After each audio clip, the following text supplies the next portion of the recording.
Klitschko, and Dr. Iron Fist, Vitaly Klitschko, Shannon the Cannon Briggs, and Butterbean, Cruiserweight King Jai Opataya. Boxing King Media, we're delighted to be joined by Spencer Fearon today on this beautiful Friday morning. Yeah, they're catching some rays at Spencer. Yeah, something like that. But it's a bit breezy as well, but it's all good. I've got to run out. I've got a couple meetings to go and do. And plus it's Friday today, so it's the day of Juma. So it's all good. A blessed day it is.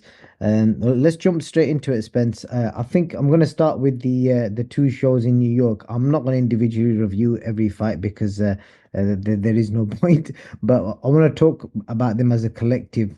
Obviously, the main three fights where we saw records broken for the least amount of punches. We saw Devin Haney, we saw Ryan Garcia, and we obviously saw the Canelo fight. But I'll focus on Ryan Garcia and Devin Haney because obviously the narrative is because of their first fight, Ryan's been inactive and Devin basically because he got dropped 3 times. People are saying that would have affected him going into that fight. But you tell me, was that a factor? Why did Devin Haney fight so defensively? Because there is psychological damage there, and that's why Devin boxed the way that he boxed. And there's caution. It's just like anybody. If you was in a car crash and then I tell you to jump out and go drive in a car again, it's not like you're going to be the most confident of people to go and do that. And I think with Devin Haney, I think his skill set is sublime. It's really up there. But he has to also realize that this is called prize fighting, right? Right? This is prize fighting. And I believe that he's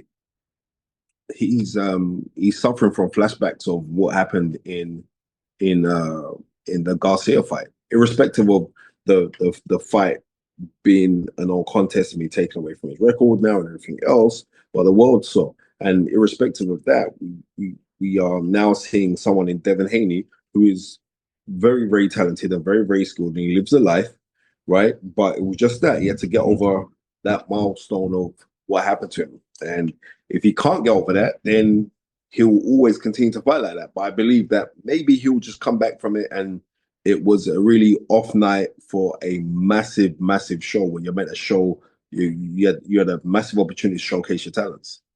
What about Ryan Garcia? Well, Ryan Garcia, the thing is this. We now really do know the difference in Ryan Garcia from the man that fought Devin Haney, who he was tested positive for something, right? Okay, and look at the massive decline in who he is now. Now that he fought Rolly, there's a massive decline. So obviously there must be something going on, right? And here lies the difference. We saw somebody who was on PED for a fight, and now not on PED. And we've seen a massive difference. And the next thing, look at his body frame.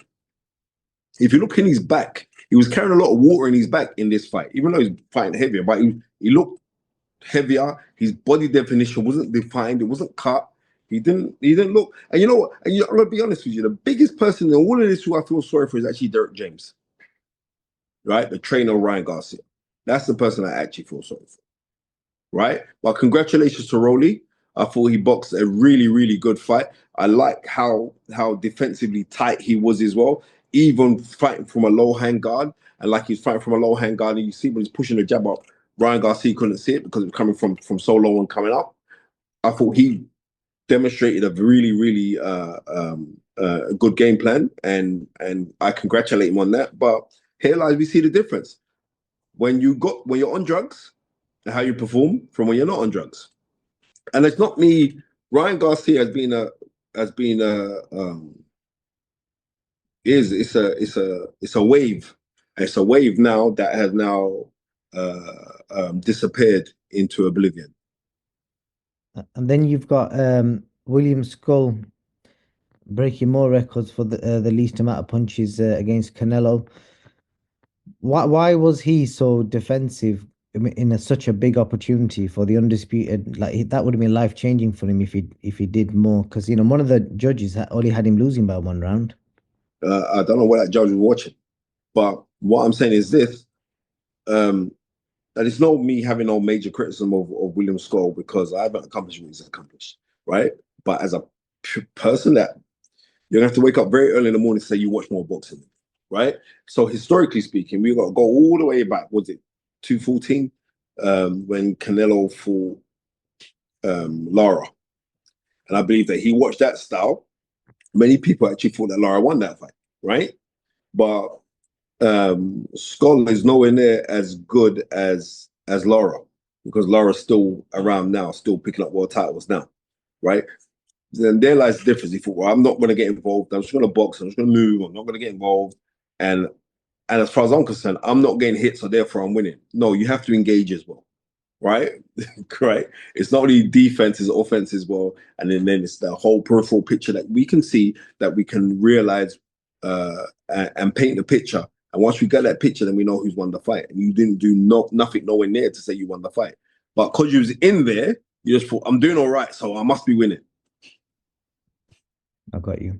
Well, I tell you what, I was doing my own bit of research and I was looking through time and I was looking at which fighter in history or in recent times that we can, like people will know, has been knocked out and also dropped numerous times and then gone and faced a big puncher. And has that fighter done the same with regards to being defensive? And the fighter I picked up was Amir Khan. So when he went to fought Canelo, he came in of fighting Canelo on the back of being knocked out twice, dropped, X amount of times. So you would expect him against a much bigger guy to be super, super defensive. So obviously he was only in the fight with Canelo for 6 rounds, but in them 6 rounds, he threw more punches than either of the three that we've mentioned over that same amount of time. Okay. So that whole thing about being mentally scarred, does that mean that every fight is different, or what does that? No. The thing about it is this is like prior to Amir Khan fighting Canelo, he had fights in between. Yeah, where he's had chances he had the time to rebuild, right? This was Devin Haney's first fight since getting the living daylights punched out of him, right? And not only that, with Amir Khan was a different entity. We're only going to respect him even more now he's retired, right?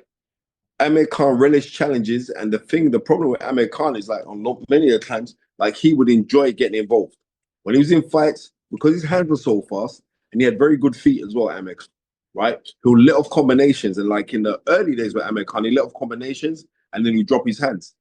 As time started to go on now, Amir Khan would throw punches, but then he put his hands right back up. So it's totally different. You know what I mean? But we have to props Amir Khan now. Now that the dust has settled on his career, right? You got to give Amir Khan massive props. Reason why? Because he never shun away from a challenge. Indeed, 100%. I'm just trying to see how long it was before Haney was inactive for. So this might blow your mind. You said Amir Khan fought. So Haney didn't fight for a year till his fight with Ramirez. When Amir Khan fought Canelo, he didn't fight for a year either. Yeah, but he went in there with a win. He had a win. Algieri. It was Chris. Exactly. Right. He beat Chris Algieri. So he had a win on his record. Right. And at that time there as well, Chris Algieri wasn't rubbish. Fair play. But yeah, it shows in it how different fighters deal with things differently. Let's hope they can all come back and show what they're really about. Want to get your opinion on that New York show. I think it's worth clarifying. The main man, His Excellency, he dropped some comments about heavyweight boxing needs another black world champion. I think I kind of got it. I think it was probably misunderstood by some people, but I thought we've spoke about it off camera. I think you're probably going to explain it better than anyone. So, how did you take that comment? I think it was lost in translation. Well, I've seen on Twitter and Instagram, it's blown up within the black communities, right? Like loads of black people, and I'm amazed at I haven't heard TalkSport on about this. I ain't seen Gareth A. Davis. I ain't seen Simon Jordan talk about it. I ain't seen none of these guys talk about it. Why haven't they talking about it? You know what I mean? Because people feel it's so difficult to speak about race. And I know in the comments now, here we go, Spence. No, Turkey Al Sheikh just said something where he said like it would be, you know what I mean, it'd be good, it'd be good to have a black heavyweight champion. But he's going back in time of history, right? Now we just got to be real here. When Muhammad Ali fought George Foreman, right? 1 billion people on the planet watched that fight. You know what I mean? That was October 30th, 1974, the Rumble in the Jungle. Now I want you to work out this now, yeah? That actually accumulates to 25% of the world watched that fight. Because at that time, in 1974, we only had 4 billion people on the planet. That's crazy, right? It's mental. Right. We never had on Instagram. We never had on the social media. No Facebook, no X, no nothing. Right. That was the pulling power of what was drawn in Zaire, which is now the Democratic Republic of Congo, what happened there. That was amazing, right? So obviously we look back and we think about heavyweight boxing. And when we think about great fighters, and we just go be real now, when we think about great fighters in the heavyweight division, right? We think about men like Mike Tyson, right? We certainly do, right? When Mike Tyson fought Michael Spinks, that was the richest heavyweight fight of all time at the time, right? I remember waking up in the early hours of the morning to watch that fight. I was only a young kid, right? I've never once said that I'm getting out of my bed to watch any of the Klitschko's fights, even though they're superb and they're brilliant. I've never said, I have to get up and watch this fight. We have to be real with it. So much so, do you remember when HBO cancelled the Klitschko's from fighting? HBO didn't want nothing to do with them. Right? They didn't even fight back in America. So we just got to keep this thing and be real. Like what Turkey Al Sheikh is talking about, His Excellency, he's speaking about the pulling power of what was at the time when it was. At the time when it was, Muhammad Ali was not just a boxer, he was an iconic figure. Mike Tyson wasn't just a boxer, he was an iconic figure. Right? The last white iconic figure of that level, right? And Tyson Fury could say, well, no. Ask Eddie Hearn. I spoke to Eddie Hearn many times about it. He said, nobody, Spencer, sells a ticket like Anthony Joshua. And the reason why I know, we saw what we saw in the aftermath of Eubank and Ben, right? But when the fight was first being announced and proposed, the second time over, the pulling power wasn't that much. It was only like in the weeks to come after the egg incident and everything else while tickets were starting to sell. But there were still tickets available to go. I know at the time when Anthony Joshua was at his heights, right? Ringside seats were going for like $4,000, $5,000, right? Face value £1,800. So you have to just realize what Turkey Al Sheikh is saying is right now. He sat down, he studied the market, studied the game, and he's saying, right, I understand the pulling power of having a certain black figure. That's what he means. A certain iconic black figure. It doesn't mean like because right now, Daniel Dubois is heavyweight champion of the world. He holds a virgin, right? I know those nights where the pulling power ain't going to be the same like an Anthony Joshua. I just know it. Not saying that Daniel Dubois ain't good, because he's frigging good. He's exciting as well. But Dubois Usyk, I don't believe that it's going to be as a bigger draw like if you used to have Anthony Joshua up against Usyk, or Anthony Joshua in a rematch with Daniel Dubois. So I'm saying we can say what Turkey Al Sheikh said was controversial, but the thing that I didn't like is that nobody ever wanted to question it, and they find it so difficult to speak about race. It's stupid because Turkey said it, you know what I mean? Nobody wants to tackle it to even seem to think that they're being critical. You're not being critical. Someone could have an opinion and I disagree with it. Doesn't mean I dislike you. That means that I disagree with you. Like Margaret Thatcher said, I have never learned anything from someone that's agreed with me. Never. So when we look on things like this, we have to understand the perspective of Turkey Al Sheikh. And the perspective is, I remember the nights because he's a big boxing fan, right? He's very well versed on boxing, and he knows the heavyweight championship of the world. We have to go all the way back, right, to 1955, when you had a white heavyweight champion that brought in a crowd. And that was Rocky Marciano, right?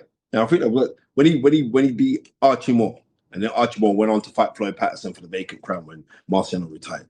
That's that long ago. That's 1955. So no, he didn't say anything wrong as far as I'm concerned. And I'm glad that he said it, because, like I said, intelligent people got it straight away, but loads of people are not that intelligent. But we need to be real and say, like, let's tackle this thing on race. Because you're tackling the thing on race does not make you racist. Do you know what I mean? It doesn't at all. But we should tackle this thing, and we should be open about speaking about these things. Wow, but big up Turkey Al Sheikh for saying that as well, because he's saying what a lot of us think anyway. Okay, and then the last thing I want to quickly touch on, you mentioned it there, Dubois Usyk, the rematch is done. I want to talk to you about what was done in the press conference. You know, we saw Don Charles really go into Alexander Usyk. You know, called him a cheat. You know, questioned his faith. It was quite an interesting exchange. You know, what did you make of that? Or do you think that will make a difference to Usyk? I've known Don Charles since I've been 12 years old, and Don Charles is a very, very passionate human being, right? So, and Don Charles' passion sometimes we circumvent. You know what I mean? We're venting over other things where we're not addressing the things that we should be addressing.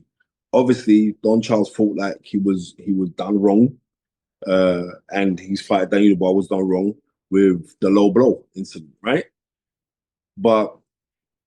And when I watched it, I was screaming like, nah, but go watch it again. I think we should move on from that point. We shouldn't be keep on going on about it, because you're making that the highlight. The highlight should be how fantastic you have rejuvenated this young kid in Daniel Dubois, and focus on the brilliant work that you've done, especially as far as I'm concerned, especially in the Hrgović fight, right? In the Hrgović fight, I thought, yeah. Then the Andy Joshua fight, I think you should be solely focusing on that, and not being and giving the energy away from yourself about, oh, Usyk, you're a cheat, you're this, and blah blah blah, and all the rest of it, because you're kind of mugging yourself off. Let's just be real, you're mugging yourself off. Concentrate on your fight and the fighter in hand. I've got a lot of time for them, irrespective of everybody thinks what's going on, and me and Don are cool. But I would just believe that you shouldn't give your energy to that. You should be solely focused on how you're gonna beat this guy, right? And that's that. And it doesn't really help, because Daniel Dubois isn't the biggest of talkers, even though he's coming along really well these days. You know what I mean? But I don't think you should be accusing a man of Usyk's stature and the things that he's accomplished of being anything, because we can totally disagree with that. Okay. That's it really, Spence. Unless you got anything else to add, I think we'll catch up next time.